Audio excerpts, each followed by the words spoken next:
Clair Obscur Expedition 33 won Best Game at the Develop Star Awards 2026, voted on by industry peers, professional developers, and the studios that build games for a living. In the same window, the Indie Game Awards disqualified it entirely from consideration because of artificial intelligence. One award went to the game, the other took back the label. What makes this case study worth examining carefully is not the controversy itself. It is what the controversy is actually about once you get past the headline, because the artificial intelligence usage that triggered the disqualification is not what most people covering the story described it as. Clair Obscur Expedition 33 is a turn-based role-playing game built by Sandfall Interactive, a relatively small French studio, published by Kepler Interactive. The visual quality of the game sits at a level that, in any other decade, would have required a development team several times Sandfall's size, including detailed character models, high production cutscenes, full voice acting across multiple languages, and a visual scope that competes with titles built by studios operating with budgets 10 times larger. That output from a studio of Sandfall's headcount is the first paradox worth naming, because it is the condition that made everything that followed possible and inevitable.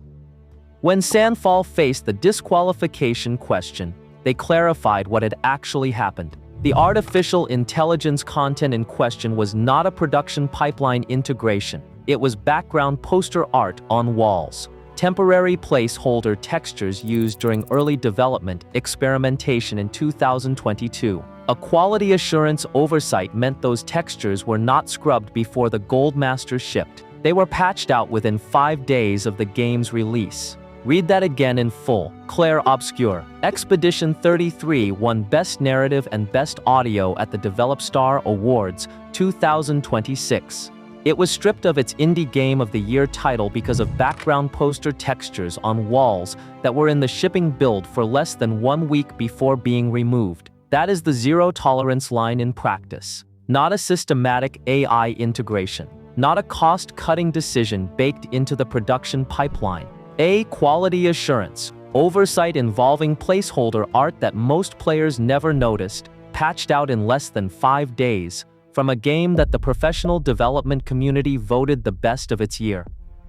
The Indie Game Awards did not distinguish between infiltration and integration. Their policy operates on a contamination model. If the tool touched the pipeline at any point in the development history, the product carries the contact. The result and the permanence of the AI's presence are not part of the calculation. The contact is the fact, which means the question worth understanding is not whether this specific disqualification was proportionate. It is why the community arrived at a position where proportionality is not a variable in the decision. The answer lives in the economic pressure that exists at the visual tier Expedition 33 is operating at.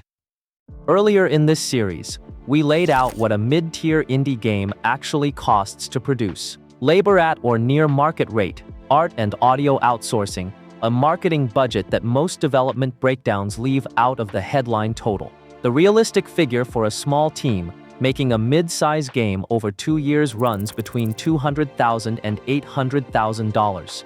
Expedition 33 is not a mid-size game. It is a visually ambitious title that required a scope of production the traditional indie budget model cannot support, without either publisher funding at terms that significantly reduce a studio's upside, or tools that bring per-asset production costs below what human labor can achieve at equivalent quality. Localized voiceover illustrates the specific problem. Professional voice recording across 5 or 6 language markets, which is the minimum required for meaningful commercial reach across European and Asian audiences, can run between $50,000 and $150,000 per language. The concept art, background textures, and environment assets at Expedition 33's visual fidelity require either a large internal art team or significant outsourced spend. The economic logic of using artificial intelligence to compress those costs is not hypothetical. It is the obvious response to a structural budget problem that the visual ambition of a game at Expedition 33's level makes visible. This is why the community has drawn the line so absolutely. To the player and creator community, artificial intelligence is not a compliance problem. It is an existential threat to the human labor they believe defines what independent games are. If the tool becomes an accepted shortcut for achieving TAA-level production values on an indie budget, the financial argument for using it only grows stronger over time, and the work that human artists, voice actors, and designers do becomes more vulnerable with every improvement in the technology. The contamination model is not irrational. It is a defensive line being held absolutely because the community believes a permissive line is no line at all. To the professional development community and the platform holders, artificial intelligence is a firewalls and compliance problem. Steam introduced mandatory AI disclosure requirements in 2024, requiring developers to declare whether their game contains AI-generated content and whether that content was reviewed before shipping. These policies address labeling, not prohibition. Kepler Interactive, as publisher, operates inside the same framework.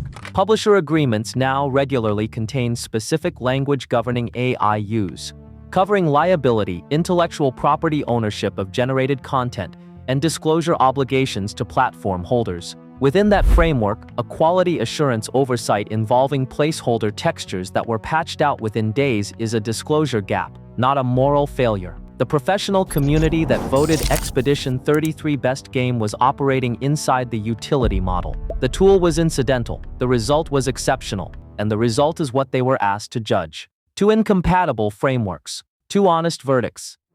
The game that replaced Expedition 33 as Indie Game of the Year is Blueprints, and the contrast between the two titles is the clearest statement the community could have made about what it wants independent gaming to be. Expedition 33 represents the frontier of production capability, a small team pushing against the absolute physical limits of what independent development can achieve visually, building toward a level of spectacle that historically belonged to studios with 10 times the resources.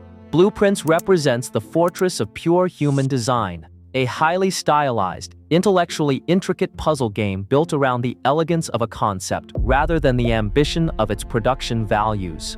Blueprints does not attempt to replicate AAA fidelity. It does not need to. Its sophistication is in the architecture of its ideas, and no automation shortcut is required or tempting when the product is a design problem solved with human ingenuity at its core. The community did not just vote against Expedition 33, they voted for Blueprints, which is a vote for a specific vision of what the indie label is supposed to protect.